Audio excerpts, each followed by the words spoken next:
Good morning.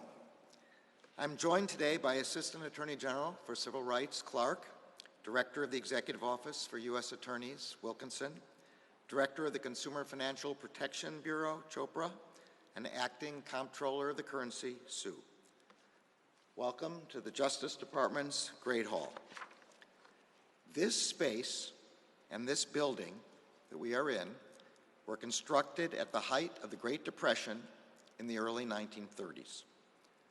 At the same time that the federal government was constructing this monument to justice, it was instituting a profoundly unjust nationwide real estate practice known as redlining. Redlining is a process by which lenders deny services to individuals in a neighborhood because of the race or national origin of the people who live in those communities. Redlining has its roots in programs that were designed to make home ownership widely available for the American people, but that purposely excluded minority neighborhoods from accessing those benefits. Much has changed since the federal government engaged in Depression-era redlining, but discriminatory lending practices by financial institutions still exist. Unfortunately, redlining remains a persistent form of discrimination that harms minority communities. Lending discrimination runs counter to fundamental promises of our economic system. When people are denied credit simply because of their race or national origin, their ability to share in our nation's prosperity is all but eliminated. We are here today to announce that the Justice Department has launched an initiative to combat modern-day redlining. Along with our partners at the Consumer Financial Protection Bureau and the Office of the Comptroller of the Currency, we are also announcing our first settlement under the initiative and our second redlining settlement in the last 2 months. Redlining contributed to the large racial wealth gap that exists in this country. The practice made it extremely difficult for people of color to accumulate wealth through the purchase, refinancing, or repair of their homes. That discrepancy in wealth is clearly reflected in current home ownership rates. Today, a white family is 30% more likely to own a home than a black family. This present-day gap in home ownership rates is larger than it was in 1960. When lending institutions deny or avoid providing loans to minority communities because of the racial or ethnic demographics of the relevant neighborhoods, they contribute to these inequities. Such lending practices also violate federal law. The Justice Department has authority to investigate and file fair lending lawsuits under the Fair Housing Act and the Equal Credit Opportunity Act. These laws prohibit lenders from discriminating against customers on the basis of certain protected characteristics like race, religion, age, sex, and others. Today, we are committing ourselves to addressing modern-day redlining by making far more robust use of our fair lending authorities.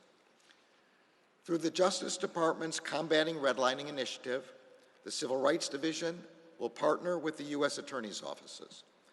They will mobilize resources focused on making fair access to credit a reality in underserved neighborhoods across our country. The initiative represents the department's most aggressive and coordinated effort to address redlining. It will seek to address fair lending concerns on a broader geographic scale than the Justice Department has ever done before. The initiative will draw on and strengthen the department's existing partnership with the Consumer Financial Protection Bureau and with financial regulatory agencies like the OCC.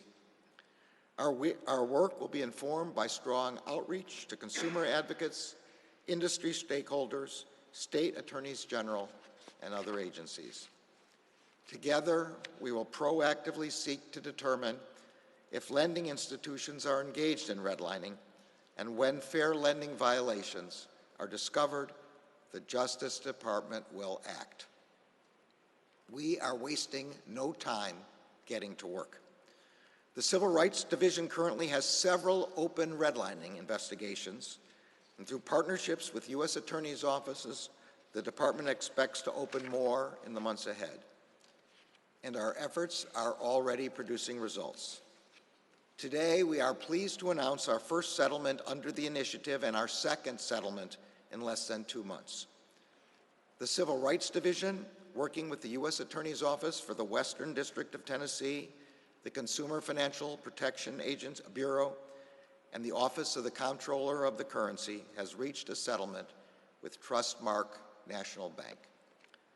The agreement resolves allegations that Trustmark engaged in lending discrimination by redlining predominantly Black and Hispanic neighborhoods in Memphis, Tennessee.